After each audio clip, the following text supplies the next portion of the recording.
जय श्री कृष्ण मित्रों, आज हम भगवान श्री कृष्ण द्वारा गोपियों को दी गई आध्यात्म ज्ञान की शिक्षा के बारे में श्रवण करेंगे।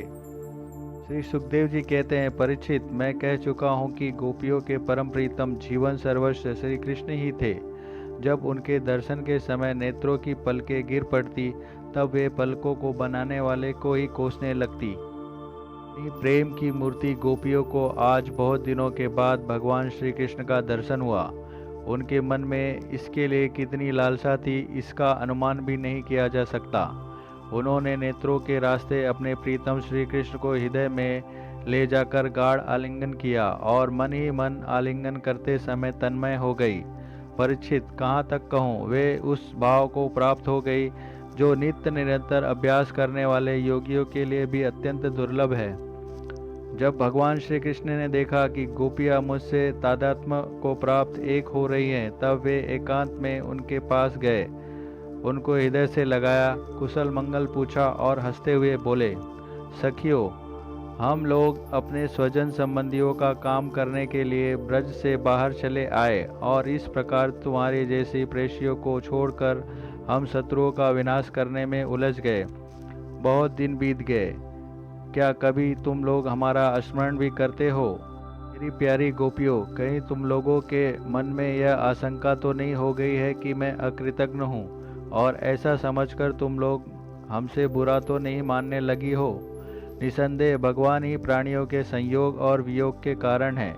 जैसे वायु बादलों, तिनकों, रुई और धूल के कणों को एक दूसरे से मिला देती है और फिर स्वतंत्र रूप से उन्हें अलग अलग कर देती है, वैसे ही समस्त पदार्थों के निर्माता भगवान भी सबका संयोग वियोग अपने इच्छानुसार करते रहते हैं। सखियों, बड़े सौभाग्य की बात है कि तुम सब लोगों को मेरा वह प्रेम प्राप्त हो चुका है जो मेरी ही प्राप्ति कराने वाला है, क्योंकि मेरे प्रति की हुई प्रेम भक्ति प्राणियों को अमृत तत्व परमानंद धाम प्रदान करने में समर्थ है।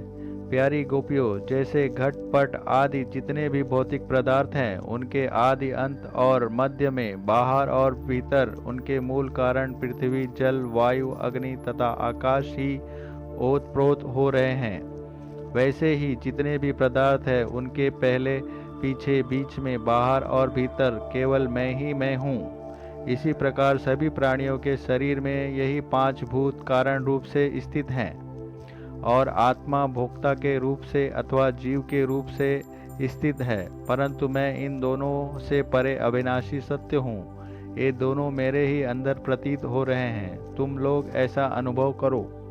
सुखदेव जी कहते हैं, परीक्षित, भगवान श्री कृष्ण ने इस प्रकार गोपियों को अध्यात्म ज्ञान की शिक्षा से शिक्षित किया।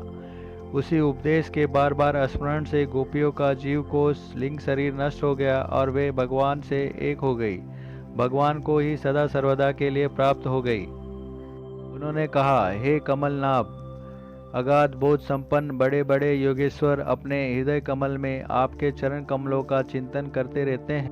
जो लोग संसार के कुएं में गिरे हुए हैं, उन्हें उससे निकलने के लिए आपके चरण कमल ही एकमात्र अवलंबन है।